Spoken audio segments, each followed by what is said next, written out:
આ તરફ મહેસાણાના વિજાપુરમાં પામોલીન પનીર માફિયાનું લાયસન્સ રદ કરવામાં આવ્યું છે। મહેસાણા જિલ્લા ફૂડ વિભાગે આ કાર્યવાહી કરી છે। ડિવાઇન ફૂડ ફેક્ટરીનું લાયસન્સ રદ કરવામાં આવ્યું છે। પામોલીનમાંથી પનીર બનાવતી ફેક્ટરીનું લાયસન્સ રદ થયું છે। ફેક્ટરી પર રિપોર્ટિંગ કરવા ગયેલા પત્રકારો પર થયો હતો હુમલો। ફૂડ વિભાગ દ્વારા કરવામાં આવી છે મહત્વની કામગીરી। માનવ સ્વાસ્થ્ય સાથે છેડા કરતા ફૂડ કંપની સામે લાલ આંખ કરવામાં આવી છે। સંવાદદાતા મનીષ જોડાયા છે વધુ માહિતી સાથે। મનીષ, જણાવશો કે વિજાપુરમાં પામોલીન પનીર માફિયાનું હવે લાયસન્સ રદ કરવામાં આવ્યું છે, શું વધારે અપડેટ?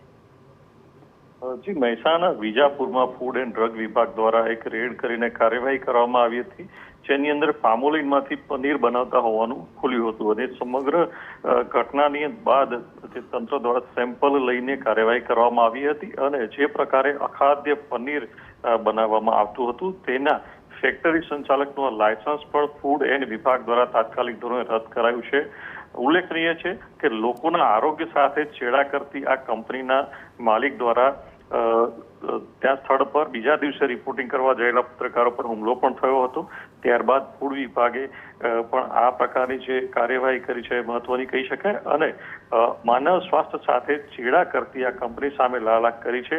આ ઉપરાંત પણ જેવી અન્ય આવી કોઈ પણ જગ્યાએ પણ ચાલતી હોય કે જ્યાં માનવ સ્વાસ્થ્ય સાથે છેડા થતું હોય કે પનીર નકલી બનતું હોય ત્યાં પણ કાર્યવાહી થવી જરૂરી છે। જી બિલકુલ, માહિતી બદલ આપનો આભાર।